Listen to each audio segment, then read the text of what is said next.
Atlantic City, New Jersey. It is the night of October 16th, 1987. Beneath the blinding lights of the convention hall, smoke floats through the dense air, and the murmur of the crowd is deafening. In the center of the ring, a young man of just 21 years walks with his gaze fixed on the canvas. He wears his classic short black trunks with no robe and no socks. He is Iron Mike Tyson, the youngest undisputed heavyweight champion in history, a force of nature who has turned boxing into an exercise in psychological demolition. For Tyson, most of his opponents are simply a job. Go in, destroy, get paid, and leave. Nothing personal. But tonight is different. In the opposite corner, wearing a spotless robe and carrying a confidence that borders on arrogance, stands Tyrell Biggs. At 27 years old and an imposing 1.96 meters tall, Biggs represents the aristocracy of American amateur boxing. He is the gold medalist from the 1984 Los Angeles Olympic Games.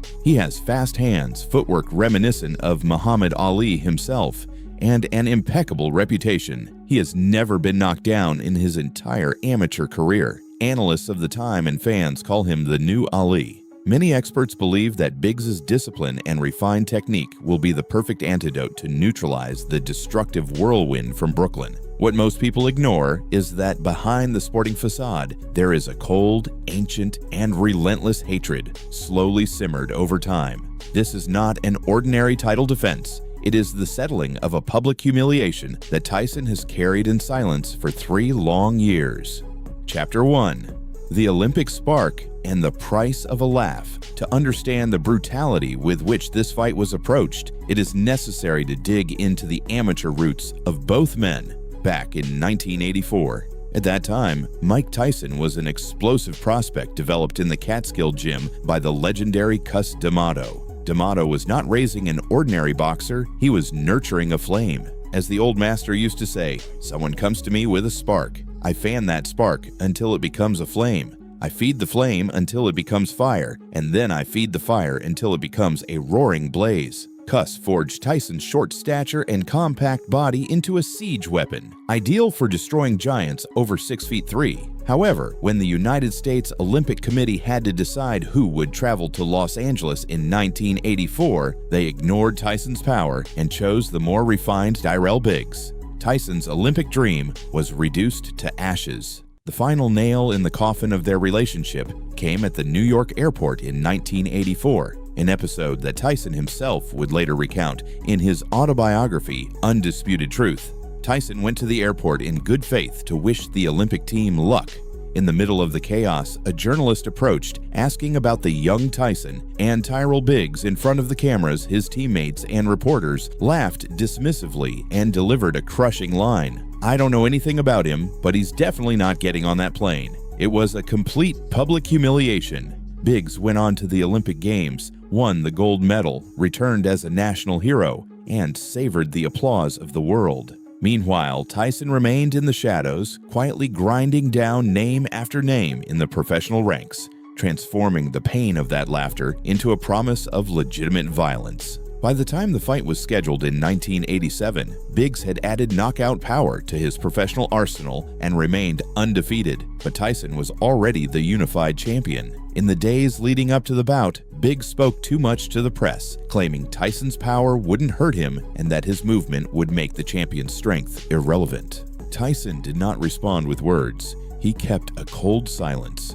In the betting markets, fear of the champion was evident. Tyson was a massive prohibitive favorite by an 11-1 margin. Chapter 2. Rounds 1 to 3. The illusion of the fake Ali and the first blood. The first bell rings. Tyrell Biggs leaves his corner with a light, elegant step. Just as he promised, he moves constantly, uses his long left jab, and keeps Tyson out of close range. At first, the fake Ali strategy appears to work cosmetically. Biggs tries to frustrate the champion by dropping his hands, daring the beast. But Tyson, under the instructions of Kevin Rooney, shows unusual patience. He does not rush. He executes the peekaboo style methodically, moving his head left and right in a pendulum rhythm, silently stalking his prey. Actually strong, but whatever he does, kind of leverage. See, a good is very effective, whether or not based consistent jab. Use the jab again. and come with that right hand. That was a quick little overhand right by Stevenson, and I admit it was 5 years ago, but he really bothered me. There's the hook, again, because his hands are down. Biggs started to become a stationary target, which is wrong.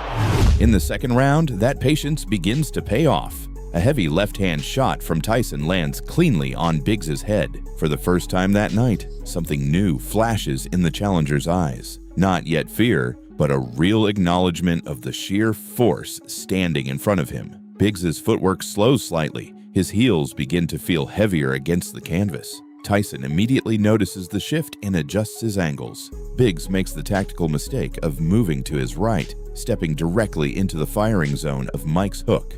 Tyson unleashes punishing body shots that force Biggs to bring his elbows down to protect his ribs. He still took some strong shots from Tyson. In exchange, toe-to-toe, like I said earlier. And that could be suicide.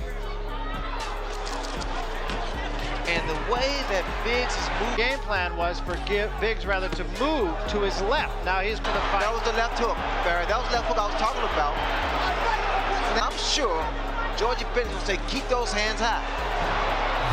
By the third round, Biggs's game plan exists only on paper. The Olympic medalist still tries to keep moving, but the body punishment has begun to drain his stamina. Tyson closes the distance with geometric precision, slips a long jab, dips under, and lands a devastating straight right that connects flush with Biggs' face. The punch is so sharp it instantly splits the challenger's eyebrow. Under the lights of Trump Plaza, blood begins to flow heavily, staining the face of the fake Ali. The atmosphere inside the convention hall changes completely. The crowd can smell the cold scent of the end. 1-2. He's again. Same thing. 1-2. And he throws it. With the left hand. Cut. And another big left hand, and Biggs is hurt. I think you pointed out before the fight. And now Tyson just not using his tools. He's trying to out-muscle. And there's a huge left. Chapter 3, Rounds 4 to 6, Methodical Cruelty and Tears in Hell. From the fourth round onward, Tyson abandons the role of hunter and fully embraces dominance. He executes a systematic, methodical destruction without urgency. He lands short hooks to the body that steal Biggs' breath, followed by uppercuts that snap his head upward and hooks that crash directly into the jaw. Biggs' defense cracks under every impact. His face begins to deform under the relentless assault, swelling noticeably. What truly frustrates his corner is that Biggs shows tremendous heart. He refuses to go down, absorbs the punishment, and keeps throwing punches out of sheer pride.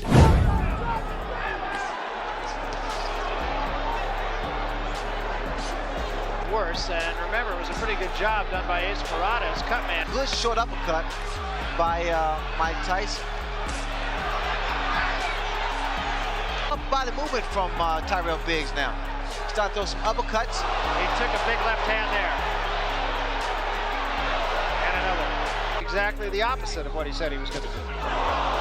Huge left hand there by Tyson. It is in these middle rounds that the fight enters a realm of calculated psychological cruelty. Tyson begins talking to Biggs in the clinches. Rather than seeking the final blow to end the fight quickly, Mike savors every second of his revenge for that 1984 airport humiliation. The dominance is so overwhelming that the bout turns into a public lesson in professional brutality. And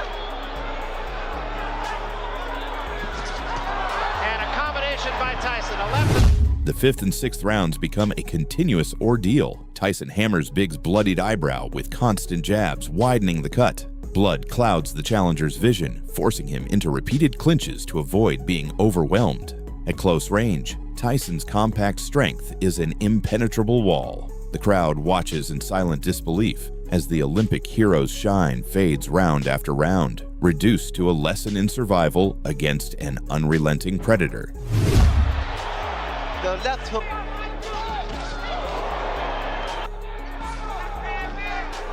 Allow Mike to dominate. Good body shot. To inspire Biggs, he said that Biggs holding on a great deal now. There was a right hand by Biggs come back with a combination of his own. all the way back to amateur days. Another left hand, and there's a great shot. On. His legs don't look steady. Chapter 4, Round 7, The Collapse of Gold and the Verbal Blow. We reach the 7th round. Only fragments of Tyrell Biggs remain on the canvas, a rigid fighter, injured and without the legs to escape. Tyson walks the ring with terrifying calm. 30 seconds before the final bell, Tyson finds the perfect range. He slips a desperate punch from Biggs, rotates his torso, and unleashes a colossal left hook directly to the jaw. It is not the flashiest punch of the night, but it lands exactly where it needs to, at the moment when Biggs' neurological resistance has already broken from within. The Olympic champion collapses onto the canvas in dramatic fashion, sliding almost entirely under the ring ropes. The convention hall emits that single, unified sound that only exists when a giant falls. I notice when Tyson comes in, Biggs tries to stand his ground. Tyson trying for one punch. And he's never, there's a right hand that just comes. Oh, that was a tremendous left. With extraordinary courage, Biggs pulls himself up on the ropes, stretches his trembling legs, and manages to beat referee Tony Orlando's count at the count of 9. His eyes are completely lost. Tyson immediately advances as soon as the referee allows the action to resume. There is no mercy. He throws another left hook that lands on Biggs's temple, dropping him a second time in the round for good. Oh, this is it. He is gone right now. He has no... And 10 seconds to go in a round. There's a left hand. He's down again. It's over. It's all over. The referee stops the fight immediately, awarding Mike Tyson the victory by technical knockout at 2:59 of the 7th round. The debt is paid, with interest in blood. The aftermath of revenge. Normally, boxing's code dictates that after a fight, the athletes embrace, speak of mutual respect, and acknowledge each other's worth. Tonight, that is not the case. Mike Tyson verbally finishes his opponent in front of the television cameras, showing total disregard for the man who had once mocked him. In the post-fight interview in the ring, Tyson delivers a statement that shakes reporters. "I knew coming into this fight, I was the best fighter in the world. There is no man alive who can beat me. I broke him with constant body shots. When I was hitting him to the body, I heard him. He was actually crying in there, making woman-like noises. Oh. I knew he was going to break soon." These words marked the definitive turning point in the lives of both men. For Tyrell Biggs, that night in Atlantic City was the end of his career as an elite fighter. The Olympic shine, the image of a future champion, and the reputation of the new Ali collapsed irreversibly. Although he continued boxing on major stages, his career entered a downward spiral of addictions and painful defeats until he retired permanently in 1998. For Mike Tyson, the victory cemented his status as the absolute sovereign of fear in the heavyweight division. He had proven that inside the professional ring, amateur titles and gold medals mean nothing when iron decides to claim his place in history through sheer destruction. Far greater challenges and life's own blows, which no peekaboo defense could stop, still awaited him. But that night, Atlantic City belonged entirely to the roaring blaze that Cus D'Amato had once ignited. Did you enjoy the video? Subscribe and discover the best Mike Tyson fights and the greatest moments in boxing history. See you in the next chapter of boxing.